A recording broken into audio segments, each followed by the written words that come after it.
నగరంలో municipal commissioner ఏకపక్షంగా తెలుగుదేశం పార్టీకి అనుకూలంగా వ్యవహరిస్తున్న విషయాన్ని నిన్న ఎమ్మెల్సీ పర్వతరెడ్డి చంద్రశేఖర్ రెడ్డి వైఎస్ఆర్ కాంగ్రెస్ పార్టీ అధ్యక్షుడు జగన్మోహన్ రెడ్డి గారి దృష్టికి తీసుకువెళ్లారు. ఈ నేపథ్యంలో అదే అంశాలను ప్రస్తావిస్తూ నేడు జగన్మోహన్ రెడ్డి నిర్వహించిన మీడియా సమావేశంలో వీడియోలను చూపించి సంబంధిత అధికారుల తీరుపై హెచ్చరికలు జారీ చేస్తూ ప్రజాస్వామ్య విలువలకు విరుద్ధంగా వ్యవహరించే చర్యలను సహించబోమని స్పష్టం చేశారు. ఇది డిస్కషన్ ఇప్పుడు ప్లే చేయమో బాగా అందరికి అర్థమవుతుంది.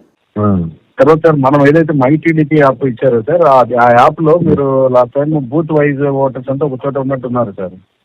దానివల్ల ఐడెంటిఫికేషన్ ఈజీ అవుతుంది సార్. అది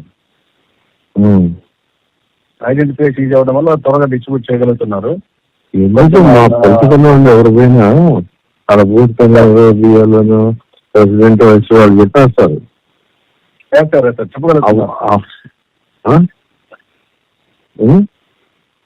వాళ్ళు చెప్పగలుగుతారు, త్వరగా ఐడెంటిఫికేషన్ చెప్పేస్తారు. అవును సార్, అవును అవును సార్. అది అందరూ చెప్తున్నానండి.